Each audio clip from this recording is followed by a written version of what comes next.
Hello, everyone, and welcome to the 2020 Charles and Marie Fish Lecture, brought to you by the University of Rhode Island's Graduate School of Oceanography. So today's lecture features journalist and author Ian Urbina, who will be discussing his best-selling book, The Outlaw Ocean, which focuses on lawlessness on the high seas. My name is Peter Hanlon. I'm the director of the Office of Marine Programs here at the Graduate School of Oceanography, which we call GSO for short. So before we start, I just want to take a moment and ask, please hit share on whatever platform you're watching on. On YouTube or Facebook, you can hit the share button, or on Twitter, you can retweet so that your friends, family, and colleagues can all join us for what's going to be a really fascinating lecture. And also, please be sure to let us know in the chat, where are you tuning in from? We'd love to know. And of course, share any questions that you have for Ian, who'll be answering those questions after his lecture today. There's going to be a lot to comment on, so we'd love to hear your thoughts and your questions. Okay, so before we begin, though, I do just want to give a quick bit of history about this lecture series, which goes back all the way to 1990. So the Charles and Marie Fish Lecture is an annual public lecture endowed by the families of Drs. Charles and Marie Fish. The Fishes established a marine biological program at the University of Rhode Island all the way back in 1935, and eventually a graduate program in oceanography at the Narragansett Marine Laboratory, which later became URI's Graduate School of Oceanography. So we're so grateful for the family support. And I'd also like to point out that several family members and even descendants of Charles and Marie Fish are here watching today. So a very special and warm welcome to them. And thank you for their support. So for those of you who did register for this event on Eventbrite, you were eligible, as you know, to win a special signed copy of The Outlaw Ocean, signed by Ian. We had 6 copies. So without further ado, I do have the list of randomly select winners. So their names are Gregory Bolin, Janice DiLorenzo, Deirdre LaValle, Heather McNair, Juliano Palacios, and Denise Stetson. So congratulations to all of you. We'll be in touch via email to let you know the best way, or find out from you the best way to get those books to you. So thanks again for registering. Okay, so finally, it's really my pleasure to introduce the new Dean of the Graduate School of Oceanography, Dr. Paula Bontempi, who is actually also a GSO alum. So a biological oceanographer for more than 25 years, Dr. Bontempi became Dean of the University of Rhode Island's Graduate School of Oceanography just this August. So Dr. Bontempi comes to GSO after nearly 18 years at NASA headquarters, first serving as the program manager for ocean biology and biogeochemistry research and program scientist for numerous Earth-observing satellite missions. And later, she was the acting deputy director of the Earth Science Division and NASA's Science Mission Directorate in Washington, D.C. And also, I do want to note that Dr. Bontempi is the 16th in the history of GSO's history. And as fate would have it, we're about to enter the 6th decade of GSO. Next year, 2021, is our 60th anniversary. So please stay in touch on our social media platforms, on Facebook, on Twitter, on Instagram at uri.gso. And we'll have lots of activities, maybe mostly virtual. Maybe things will get better and we'll have some things in person, but we'd love to have you celebrate with us. So I will stop there, and Dean Bontempi, take it away. Thank you so much, Peter. I feel really lucky to be here as Dean, and thank you for the warm welcome. I've been here 2 weeks, and I am absolutely honored to be able to introduce our speaker today for the Fish Lecture. It's something I used to look forward to every year as a student, and I'm thrilled to be here as Dean and listen in today. So I would like to introduce Ian Urbina. He's a reporter and author who writes for the New York Times, The Atlantic, and National Geographic, as well as other publications. He's the author of the New York Times bestseller, The Outlaw Ocean, which I'm going to hold up. I got distracted. Based on 5 years of reporting, much of it offshore, exploring lawlessness on the high seas. Urbina has since launched the Outlaw Ocean Project nonprofit, which I checked out and is an awesome website, which engages in innovative storytelling practices on ocean issues, including the Outlaw Ocean Music Project. Now, I want to tell you, I got an advance copy of this book last week. And as soon as I picked it up, you were transported into a completely different world. And what I loved about the book is that it took you from that need that we have to explore the discoveries that are made in the ocean, which is absolutely boundless. I used to tell the astronauts, ocean exploration is very similar to space exploration, and then takes you into management and policy-related decisions, science, and also economics. So it was just an incredible journey that took you all around the world. So with that, it's a pleasure for me to introduce Ian Urbina. Thank you so much. for that overly generous introduction. Thank you for hosting me, and it's a real honor to be here. I have to say it was a little bit painful to watch that opening video because there's so much time in that video with people on the water. It kind of reminded me of what COVID existence is like and all that I'm really missing. So hopefully we will get back to everyone being able to do that kind of research and as a group.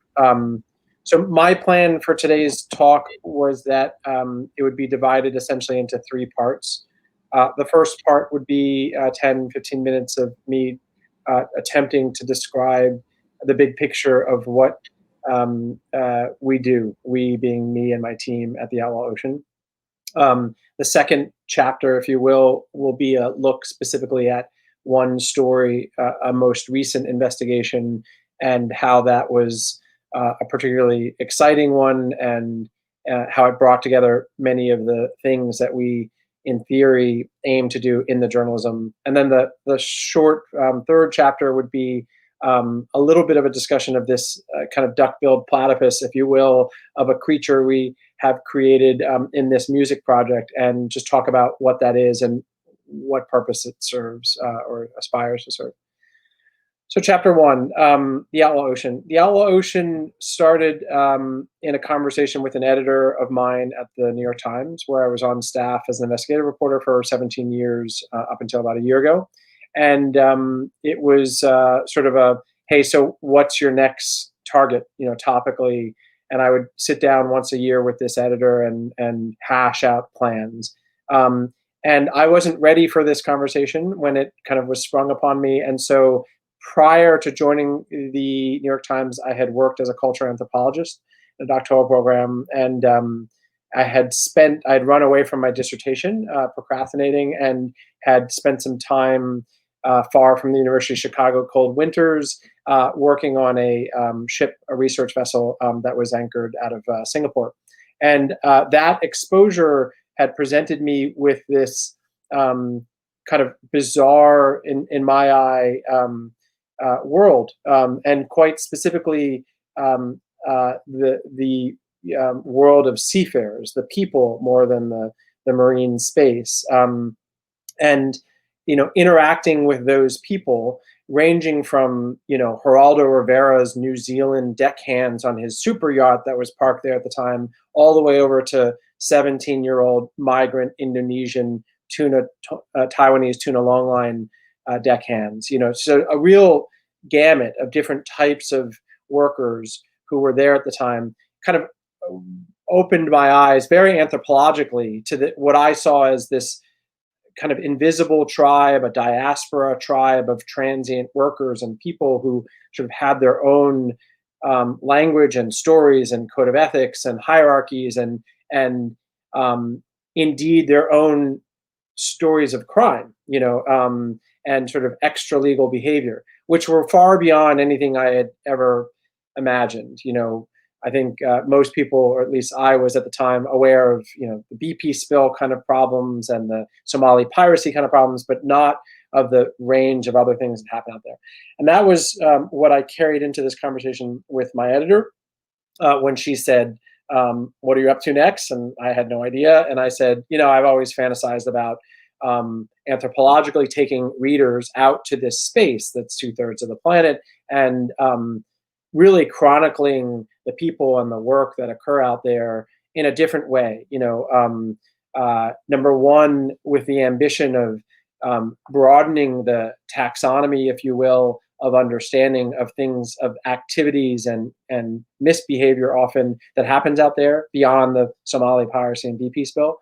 So to include sea slavery, arms trafficking, murder of stowaways, intentional dumping of waste and oil at sea, illegal whaling, overfishing, obviously, IUU, unregulated fishing, whale depredation, clashes between fishermen and whales that had gotten smart, just a wide variety, repo men who are hired by New York banks to go steal ships on behalf of disgruntled or indebted ship owners. There's just this strange, almost Wild West world that existed out there. And I thought, wow, wouldn't it be amazing if we could take our readers out there and and I'm just the guy to do it if you let me, give me the budget and the time to head out there. And luckily enough, she said, go for it. So that was the beginning of the series, and its ambition was, like I said, anthropological, to chronicle the space and the concerns out there. It was also, it had the motivation of trying to recalibrate a little bit the discussion, so that much of the writing, at least in my view, at the time had been, that was coming out of the space, was focused on the space as an environmental story. Which indeed it is, and there's huge concerns and great research and important advocacy happening from that part of the playing field, if you will. But there was a lot less about the 56 million people that work out there, and viewing it as a frontier, a place, a workspace, sort of a population, and sort of the above the waterline concerns, if you will. And so one of the ambitions of the journalism was to focus on the intersection between the environmental and the human rights and the labor concerns that play out there, and also to look at the extra legal. So not all illegal, and not all nefarious, though a lot of it, but just the things that occur outside the bounds of law. Some of it quite heroic, vigilante conservationists, for example, fighting for, I think, things that many people would agree are good, so that was the second ambition. And the third ambition, methodologically and journalistically, was to really get out into the space and not tell these stories from land with, interviews with deckhands after they got back, but rather to go out and spend the time in the space so you could write it in an evocative way. And, while you're hearing me drone on, you'll see some photos from the space and the sort of vessels that we were boarding. This first picture, for example, is a picture often referred to as the Lost Boys picture. And this was in the sea slavery story, the boat, this was on the South China Sea. This was the original investigation in the paper, and then subsequent 2 reporting trips that occurred after I left the paper for a 2-year book leave to go back at the topic. This was the boat we spent the most time on in the South China Sea. As a Thai purse signer, and it was 40 Cambodian crew. These are the crew, some of them as young as, we speculate, 16, 15 years old, and some, all the way up to about 40 years old, Thai officers, and sort of an opportunity to look at, why human trafficking and forced labor occurs in this fleet and in many places in the world. What are the push mechanisms that end up there, and to what degree is there a connection with illegal fishing and subsidies and all sorts of other issues that come to play there. But in general, so the book ultimately, and the original core reporting in the Times, and now the ongoing reporting that are coming out of the nonprofit, all have still those ambitions: an exploration of this place, a look at both environmental and human stories and the intersectionality of them, an emphasis on things that are broken, sort of the investigative reporter's ethic of trying to look at not beat reporting and updating on what happened there, but rather looking for things that are of concern and highlighting them in a rigorous and fair and nuanced way, hopefully, that helps explain solutions without stepping into advocacy. And then also really reported on site. So that's sort of the ambition of the journalism itself. I'll just segue now to the most recent large investigation that was published about a month ago in NBC News. Before I do that, I'll just say, sort of, in my trajectory, it went as follows. The initial series ran in the New York Times, 8 stories on the front page and 1 story in the magazine. At that point, Netflix and Leo DiCaprio and his company approached and said, would you consider going back out, producing kind of the definitive book on this if you can, and then we would like to option the book. And optioning it means we'd like to make content, documentary series about the reporting and its findings. I asked permission from the New York Times to have a leave for 2 years. They granted it. I went back out to sea with a Brazilian photographer named Fabio Nascimento, and we built the book. And the book came out roughly a year ago, and is 15 chapters, 5 of it the original stories in the paper, and then the other 10's all new reporting. And then after the book came out, I was supposed to go back to the Times. I did for a while, and I found myself struggling to put it down. The stories were so urgent and so dramatic on the one hand that I had touched on and also hadn't gotten a chance to touch on the one hand. And on the other hand, the journalism of the sort I'm describing, so not beat reporting, not short, kind of just the facts, ma'am type journalism, but rather narrative, high gloss, big impact stories, was so limited coming out of this space that those two factors haunted me and made me want to go back at it. And so I stepped away from the Times, created a nonprofit to produce these stories and to produce them for the Times, the New York Times, and other venues in the world, and just to continue with this line of reporting. And we're a year in at the Outlaw Ocean Project, and have produced 3 big investigations and about 15 other stories. So it's all going well. And one of those stories is this story about that ran on NBC, and about now 40 other newspapers around the world have also run it in multiple languages.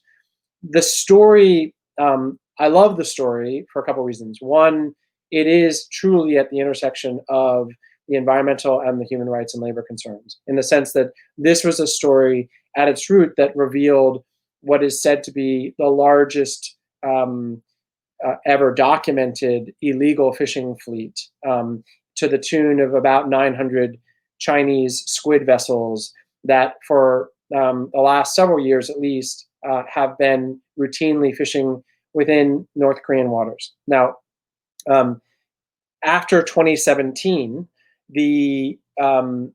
China and North Korea have long had a legal relationship in which licenses were granted for the fleet to be in those waters. But after the nuclear test that led to UN sanctions in 2017, which were unanimously signed by the Security Council members, of which China is one, it became very explicitly and clearly illegal for any foreign vessels to be in any capacity in North Korean fishing in North Korean waters. So what we as a team of academics from Japan, South Korea, Russia, and the US, and spearheaded by a really amazing organization called Global Fishing Watch, and the Outlaw Ocean Project set out to do was, number one, corroborate and document in a rigorous way what had been anecdotally known for a while, which is that Chinese vessels were still in North Korean waters in significant numbers. South Koreans and Japanese fishermen had been reporting this, often anonymously, to the UN for a while, but no one had ever put a number and put concrete evidence on it. Global Fishing Watch is an organization that specializes in maritime analysis with the benefit of satellite technology of various sorts. And let me make sure my computer doesn't shut off because it's trying to do an update. And so Global Fishing Watch thought we probably can lay eyes on the fleet that's in North Korean waters, even though this fleet has turned off their locational transponders, their AIS equipment, so they are a dark fleet. We still can see them by using different types of technology, one of which is distinctly equipped to spotting these vessels, because many of these vessels, these squid vessels, use bright lights at night. And one type of satellites are especially good at seeing bright lights at night. So though that technology, coupled with various others, allowed these researchers from Global Fishing Watch to lay eyes on this huge fleet. And it was way bigger than initially expected. So breakthrough number one was getting the data that corroborated that.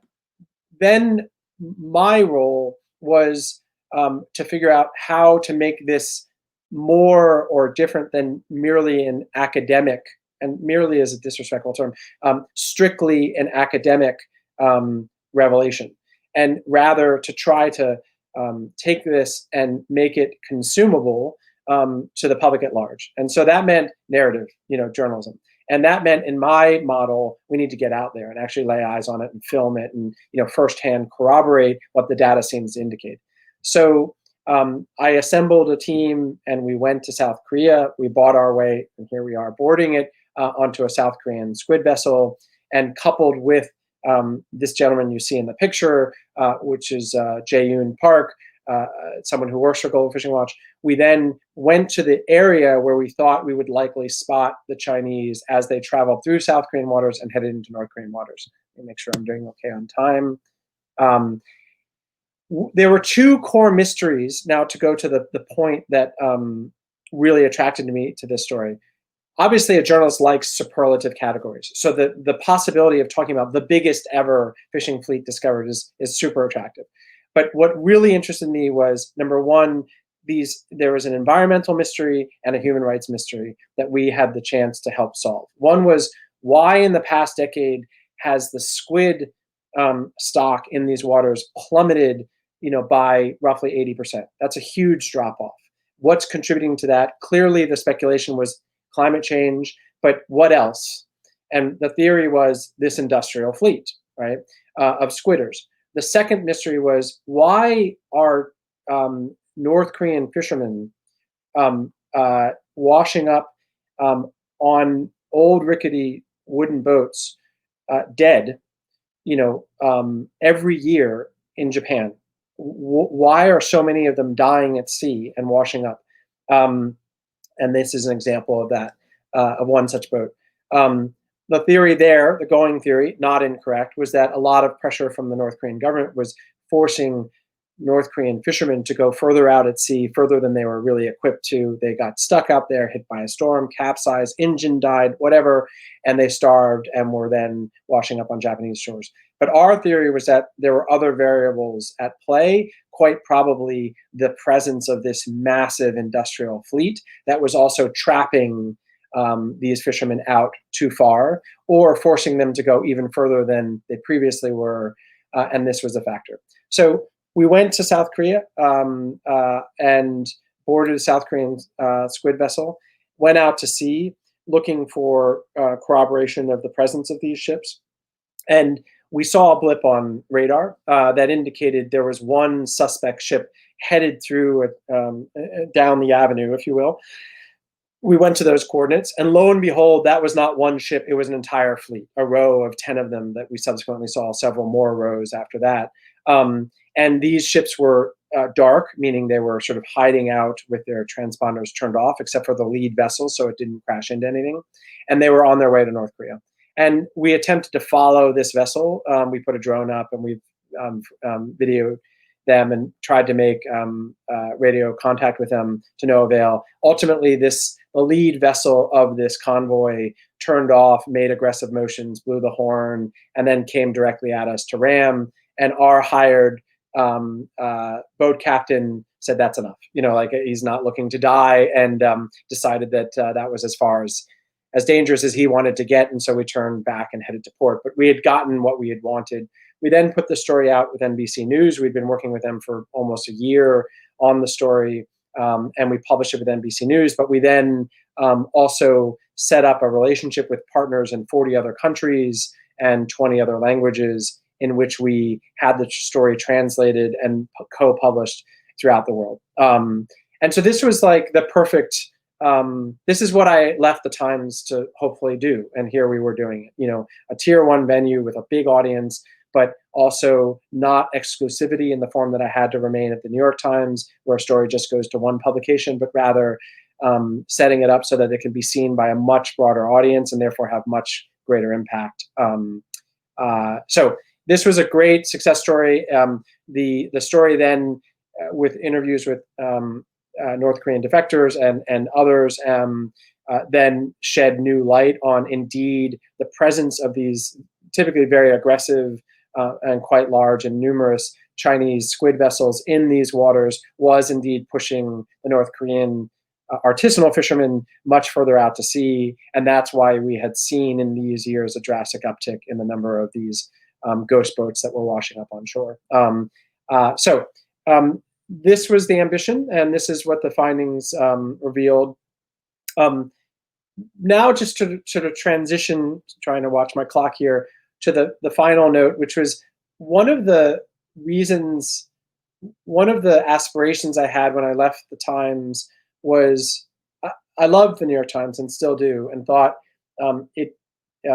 we did really great journalism. The rigor, the polish, the daring to go after stories that others wouldn't, quite especially investigative international. There were luxuries there because of the size of the budget and the staff to tackle stories, even like the Outlaw Ocean, that most institutions wouldn't be able to afford. And so I was quite lucky to be there. But the Gray Lady, the nickname for the New York Times, is a very cautious and careful moving creature. And I wanted to try some new things when it came to tactics of distribution and daring experiments, creative experiments, including taking this journalism and converting, abiding by the core reporting rigor that really is the base of it all. But then taking a story like this and figuring out how to translate it into other mediums so as to get it seen by more people and different people. So, for example, I have a 16-year-old son. He is very smart and consumes a lot of news, but doesn't read the New York Times. And a lot of his news comes from comedy, music, YouTube. So sort of these alternate sources of information, for better or for worse. And I think he's fairly typical in that regard. And I thought, I really would like that age demographic globally to be in some way more informed by the kind of reporting we're doing. So they know about sea slavery or overfishing. And so I thought, what if we teamed up with musicians and we found some clever way to essentially convert Spotify into a journalistic platform, and we could get at those consumers where they are rather than try to bring them to us. And what would it look like if we did a bit like what Lin-Manuel Miranda did with Hamilton, in the form of taking a body of work, namely in this case the Outlaw Ocean, and approach musicians of varying sorts, hip hop, classical, electronic, what have you, respectfully say, would you consider consuming this reporting, some or all of it, see what speaks to you. We will then make accessible to you a body of sounds which are stripped from the reporting. So rich textured sounds, machine gun fire in Somalia, chanting deckhands on the South China Sea, what have you, things that are really interesting and textured, a sample file, and interviews with Secretary of State John Kerry and the stowaway who almost died at sea, and all these different materials. And would you then do what you do well, which is make music, but that's based on this reporting? And then we will take your album and we will pair it with the imagery in a respectful way that doesn't commercialize violence and that sort of thing. And then we will funnel it through channels, your channels, to your audience, but use this as almost like a gateway drug, if you will, to the audience so that they can begin learning or being intrigued by these issues. And maybe if the experiment goes well, they click from the music to the website, from the website to the article, and off we go, right? Now they're consuming it. This was the experiment, and it's so far worked amazingly well. We've been running the music project for almost a year now. We have 430 musicians of all sorts, classical, hip hop, everywhere, from 80 different countries, a collective listenership of 90 million. Some of the streaming revenue that's made from the music, it's not huge money, but that goes, 50% of any money made on the music goes directly to the nonprofit to produce more stories. So you have almost a financial model that allows for further journalism to occur. This journalism is insanely and impossibly expensive. I'll give you sort of a look under the hood. A typical story, like a piece that's coming out in a couple months in the New Yorker that we produced, will take maybe 9 to 12 months to produce, probably going to 3 different countries, offshore, to the tune of $90,000, $100,000 for everything involved, for Fabio, flights, etc. A tier 1 well-paying venue like the New Yorker may pay maximum $8,000 to $10,000 for the piece, right? So you do the math. There's a huge financial gap, and that's why you see very little of this. So these alternate models like the Music Project are meant to try to help begin closing that gap.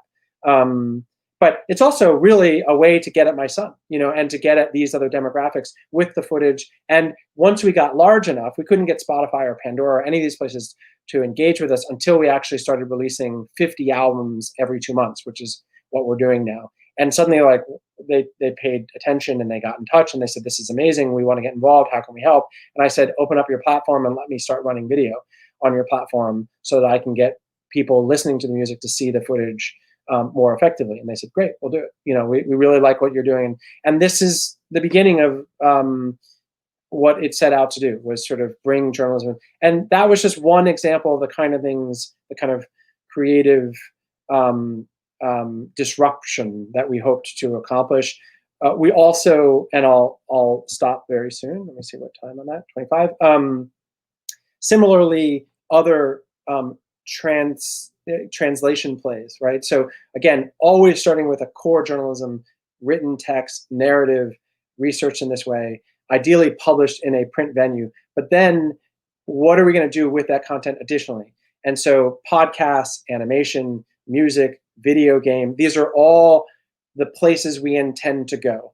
And so we have a Nat Geo deal just signed a couple months ago, where we're making a podcast about the reporting and based on the sounds and based on new and old stories, etc. We're talking with video game designers about, is there a way to do this without turning it into Grand Theft Auto, which is not my goal, but nonetheless making it educational and yet still fun,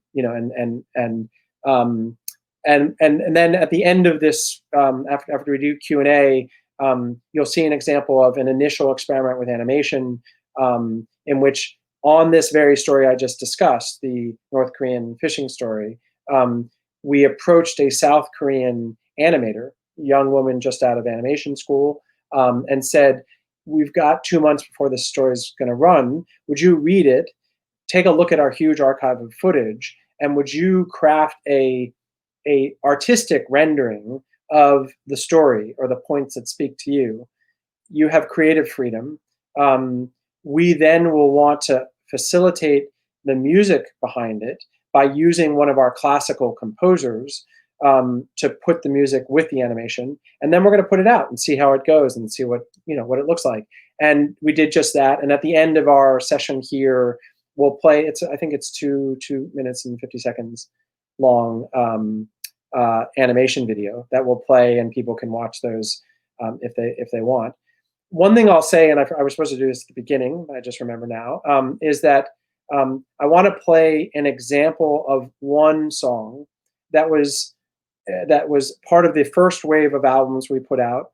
It's by a musician from Mexico, very small musician, a guy named De Osos, which means of bears, also in Spanish is bears. And he has kind of a Radiohead type of vibe to him, and he took from within the archive of the sound sample archive, he took a speech that then Secretary of State John Kerry gave at the UN, in which Kerry recounted the story of Lang Long, who is a Cambodian man who we featured in the original sea slavery story, who was shackled by the neck while on a fishing vessel. And this is a picture of Lang Long. And I interviewed him in Thailand and Songkhla a month after he had returned to shore, a very broken individual who'd been captive for 2 years and sold boat to boat. Secretary of State John Kerry was moved by the story, gave a speech all about it, and recounted the story. De Osos, the Mexican artist, was moved by Kerry's speech, which was in the archive, and made a song in which, in this, in my view, beautiful fashion, is a gentle on-ramp, and then you hear Kerry give the speech and tell in this haunting voice what happened to Lang Long. We'll just listen to 30 seconds of it and see a video that we paired with it, just to give a feel for one version of a song of many thousands. And then I'll probably stop there and open it up for questions. So if you could play that bit, it'd be great.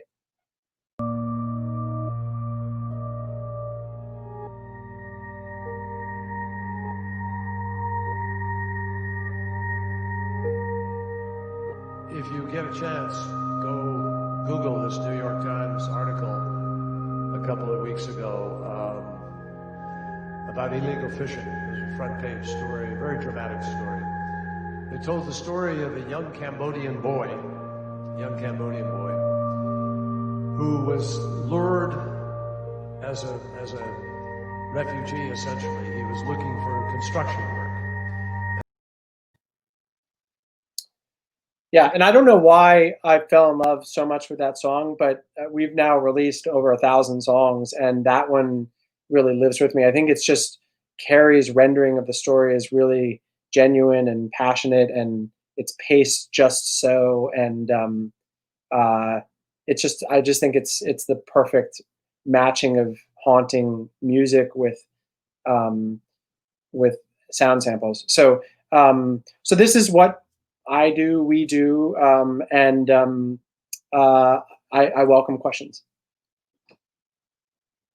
All right, Ian, thank you so much. I think for anyone who hasn't read your stories in the New York Times or various other articles or your book, these are pretty eye-opening stories of things that are going on out of sight, out of mind on the high seas. So I really appreciated this last part of you talking about, getting beyond these traditional journalism boundaries and reaching wider audiences. So thank you for that. So we're ready for some Q&A, and we have some great questions lined up already from our viewers. So thank you for those. And I would say, prompt you, please send more. We do have some time for Q&A. And really to start us off, I think we'll go with Dean Bontempi, who has a question for you, Ian. Yeah, no, thank you so much for that. I mean, I love how you've tied together science, policy, and then tried to find a way to translate that and make it relevant for so many demographics. It's such a hard thing to do, which is to explain to the public why they should care, right? Mm. And you've done that in a really moving way. And I think that illegal, unreported, and unregulated fishing and human rights violations really thrive on an opaque ocean. I wonder if there's something that institutions like GSO could do to make these issues more transparent. Mm. Yeah, well, first of all, I do want to take a moment and say I think academics in general and ocean and marine science academics in specific have an especially tough job in figuring out how to do this translation. And getting people to care about fish is tougher than other types of creatures, and getting people to care about creatures in general is really tough. I really appreciate also that academics give me such sustained access and trust me to not bastardize their work, but to try to find ways to explain it in narrative form.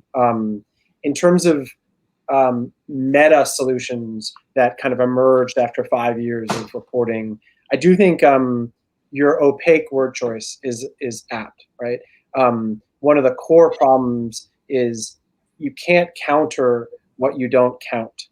And if you're not able to even see what's happening out there journalistically or via, and again, above or below the waterline, then there's no hope of policing or studying or finding causes for, right? And so I personally think whether it's sea slavery or arms trafficking or dumping oil at sea or IUU, all of these things would be massively benefited by a huge improvement in funding for satellite technology and the affordability and accessibility by academics like yourselves to that data, and the public in general, journalists included. I think also from a policy standpoint, harder to achieve, but requiring stricter rules on, for example, unique vessel identifiers. And the way that, in my humble vision, humble opinion, these things likely will happen is either via the marketplace or via governments. I have more faith in the marketplace, not because I'm some Smithian, but because I think it tends to be faster acting than governments, and it's less politically, it's not country by country, the market is international, et cetera. And so you could pass a law that says, look, you're not going to bring tuna or cuttlefish or whatever into our port and access our market unless you comply with these basic requirements. And that's great, but it's only one port in one country. Whereas if a big buyer, a Walmart or what have you, or the EU says you can't access our market writ large unless you, that's probably going to happen faster and have more impact, in my view. So those sorts of supply chain pressures and also funding for technology and are two big steps, I think, that could help. Yeah, thank you. Okay, so I think we can jump into some of our viewer questions. It'd be great. Okay, great. So we have a question first from Brendan. Thanks, Brendan. Really fantastic. Thank you for your work. How do you find your stories, Ian? What leads you to an interesting story? Well, in the Outlaw Ocean space, my whole career, I've switched topics every 2-3 years, and that's wonderful and terrible.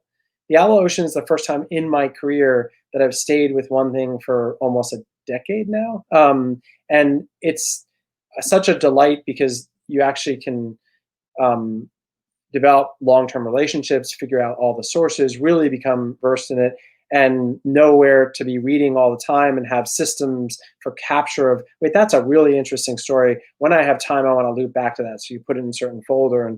And so now I'm in my dream scenario where I have, 4 or 5 young women, they're all female, staff that are located all over the place, none of them in Washington, D.C., where I'm based, and they all are constantly reading for interesting stories that are relevant to things that we're already doing or are just interesting, and we have meetings often twice a day where people float things that they've seen and want to make sure that I was aware of and where should we put that. So we have a very sophisticated filing system for like leads, right? In the case of the Outlaw Ocean in its original manifestation, those initial stories I knew vaguely of and then researched into. And then I also had sources I put the word out to. So for example, the very first story in the book, I can't remember where it ran in the series in the paper, was about the longest chase in nautical history and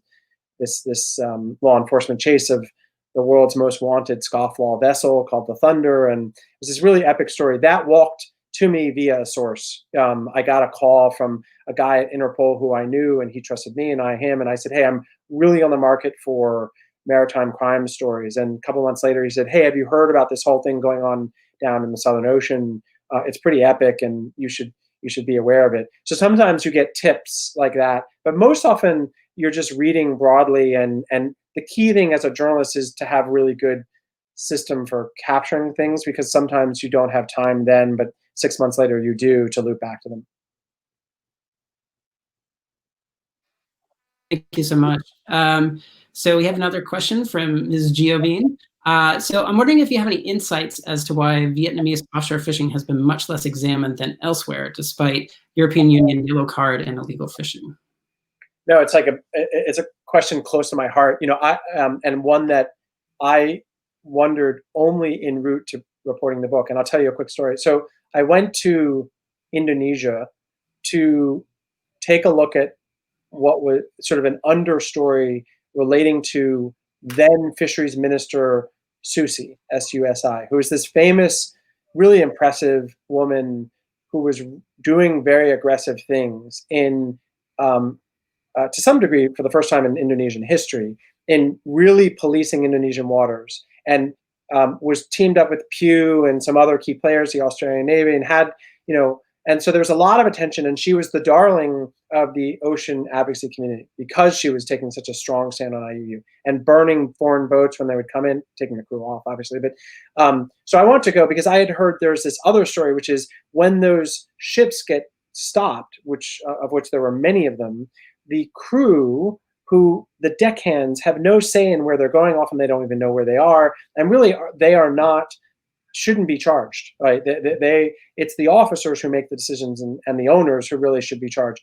But there are large numbers of deckhands who are being taken off these ships and being warehoused essentially in immigration facilities, sometimes for years, and kind of lost to the system. And they were not trafficking victims, but also not convicted illegal fishers. They were kind of in the middle. And I kind of wanted to go look into that story because it concerned me. And I expected to find that those facilities were full of Thai fishers and they were full of Vietnamese fishers. And the boats, these are in obscure islands around Indonesia where we went to check them out and to visit facilities. They were all Vietnamese blue boats. And that was my first realization. Wow, the Vietnamese are real, and there's a Vietnamese blue boat, are really a huge presence, and none of us are talking about it. So that doesn't answer your question. I completely agree with the spirit in which it's asked. It's a huge fleet. It's a subsidized fleet. It's a bloated fleet that should be probably half its size. And it's a largely overlooked fleet, except for the EU yellow card. But by Western journalism, it hasn't been thoroughly investigated. I suspect that there are probably serious trafficking concerns on them, but I can't say that with basis.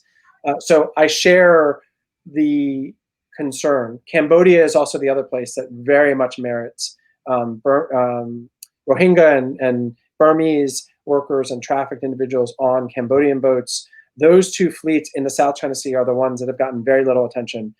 And I hopefully in the next 5 years we'll do something about that. Great, thank you for that. So from Kathleen, who's asking, what has been the response to your reporting internationally?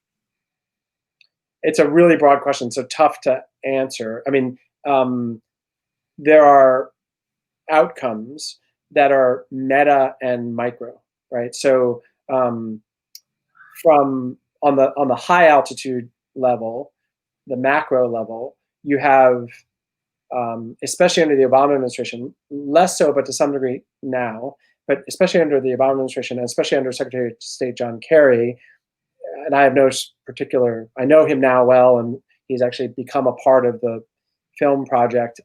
But at that time, he was just a source, right? But he, because of his Navy background and Boston origins, on the one hand, and because of his own interests, he had long history in the ocean space and the anti-trafficking space. So this series, to some degree, registered with him, and he understood it and cared about it to a degree that was unusual. And so his State Department, especially its Trafficking in Persons office, were very, very much involved on the level of policy and rewriting rules, all the way to the level of criminal investigations and cooperating with the Thai government as they went after the guys that enslaved Lang Long, who ultimately were captured, convicted, and are now in jail. So on a big picture level, you have policy changes, rules rewritten, sort of on the boring bureaucratic level, NOAA, fish guys, and State Department, Trafficking in Persons Office, TIP office, human folk, right, often didn't play nice together in the very siloed way that bureaucracies often emerge. These two agencies didn't get invited to each other's meetings, and there was something called the Our Ocean Conference. And the state folks, who were very much working on sea slavery issues, were not being invited to attend the Our Ocean Conference. So again, perfect example, I called and said, hey, I'm going to write a story about this. This is a huge problem. You guys, once again, are focusing on marine issues at the exclusion of human issues. And that's something that I care a lot about and feel like merits a story. And so you had a constant conversation going on with the government, the Thai embassy, et cetera. So you have lots of policy changes, and then you have lots of individual outcomes of the reporting, like Lang Long's story was radically altered after the piece ran. And everything in between, and not just government players, companies and class action lawyers who work on these sorts of things have picked up research we've been doing and built cases around them. So it varies. That's great. I think our next question comes from NB. So this is in regards to the music project. Are there any plans to make some of the art examples publicly available so that independent creators could utilize them in order to further increase outreach? So it's a good question, and I haven't thought of it before, so I'm going to wing it. No is the first answer, if only because that 10K versus 100K gap that I'm trying to figure out how to bridge, like the $90,000 we need to do the next story, to go to North Korean waters, etc. Like we have to, no venue is going to cover that. So we rely on individual donors. People are like, hey, I like what you're doing. Here's $20. And big philanthropies. Hey, here's more. And then these creative entrepreneurial endeavors that help subsidize. And those three methods are what will keep the journalism afloat. So it took 6 months to build the archive. We had to go through 5 years of footage. That was all man hours that I paid out of a book advance. The Times doesn't pay for it. So it's like, for lots of reasons, there's a proprietary element to the music that isn't just to enrich me, which I don't think I'll ever do, but to keep the journalism going. And if I make the archive open, it kind of writes me out of the equation. So not for the time being. We do, we are signing 2 to 3 new artists a week. So we're constantly trying to grow and add new artists who are willing to participate, but within that structure. Got it. All right, thanks for that.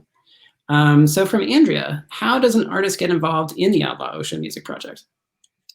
I didn't plant this question, I swear. The Outlaw Ocean Music Project, you can always start with the outlawocean.com, and on there, it's all the journalism, but there's a learn about the music project, and you can go over the Outlaw Ocean Music Project is the outlawoceanmusic.com. And, my email and the company that runs it is called Synesthesia Media, which I created as a company just to run this project, but it's its own company and they run it now. And, you just shoot an email to them and they sort of then figure out whether and how to on-ramp artists. There are some parameters on which artists can be signed, but they sort of handle all that. But you just shoot me an email or them an email and off you go. But you can read about it. If you want to get acclimated more to it, the website has an about page and you can learn more there. All right, so creatives should reach out to you. That's great. That's the from Katie. Do you fit the music to the story, or does the story inspire the music? Yeah, so I ask, the story in theory, what's supposed to happen is the story is supposed to sort of inform the music.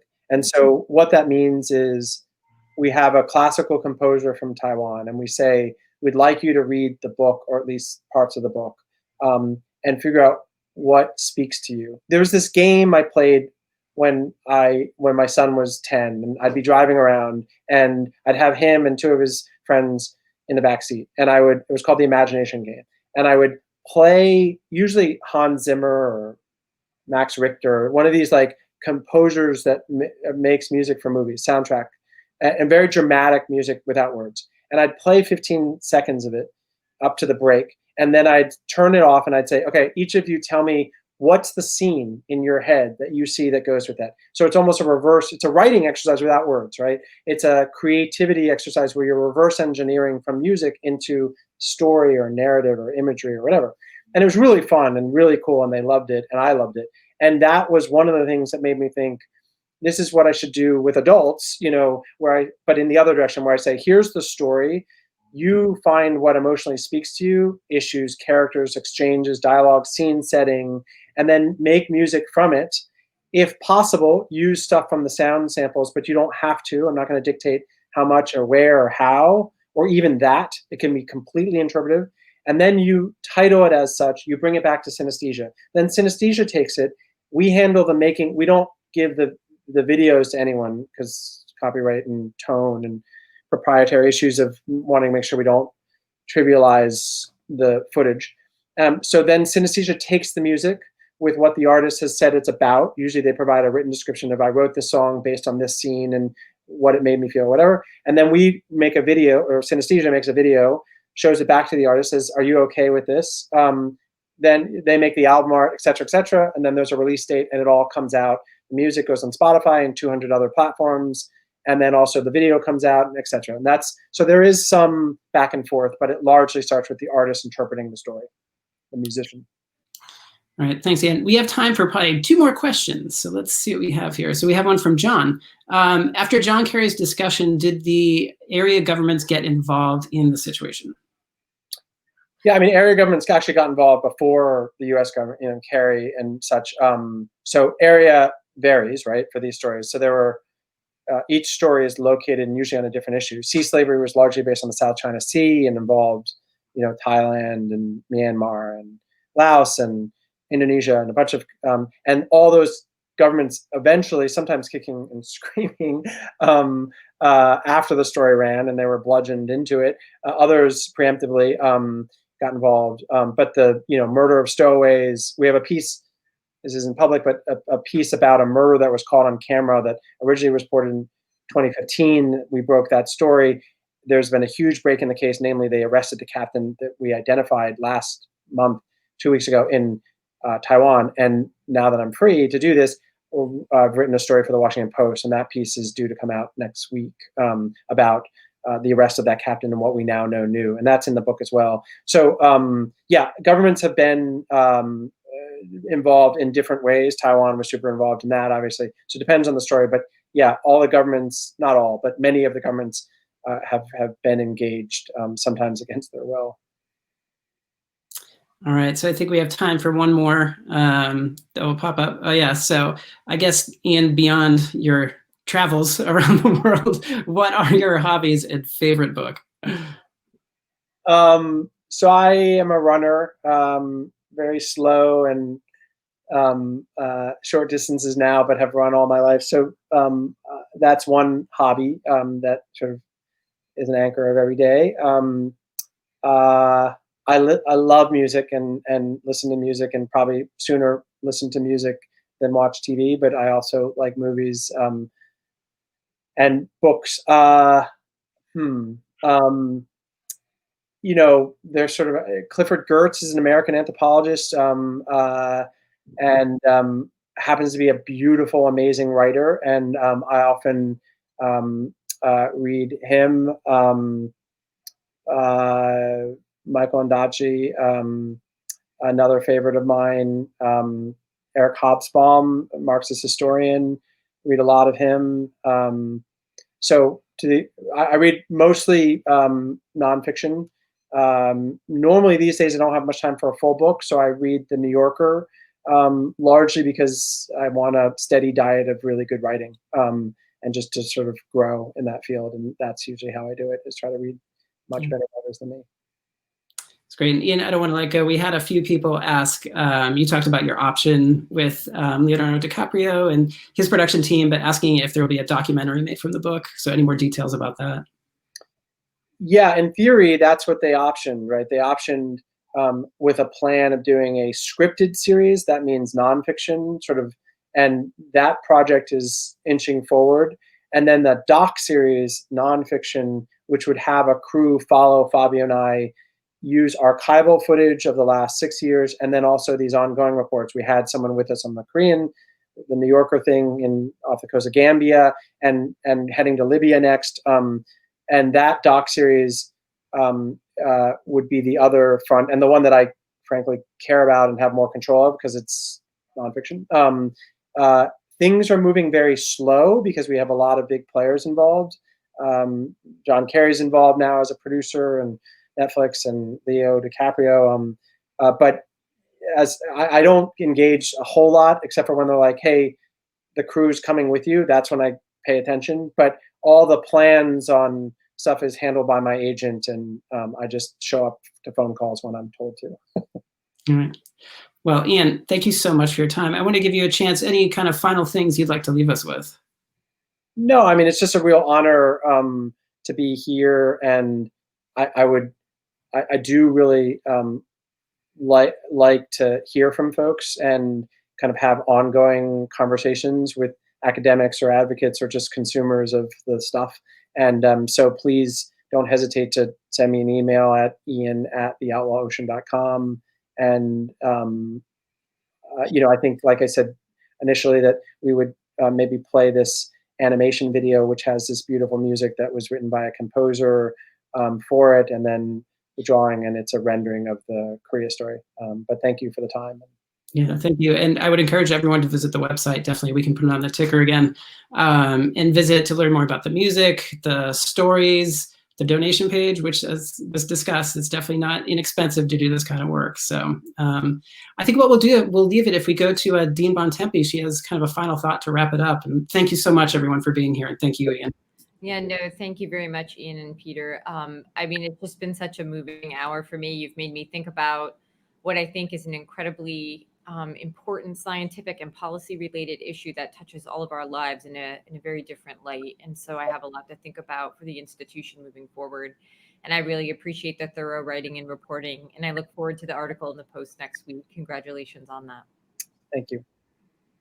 All right. So thank you so much, everyone. And like I said, be in touch on our social media channels. We'll have more events over the coming year. We have lots of live events every week. So take care and we'll talk soon. Thank you.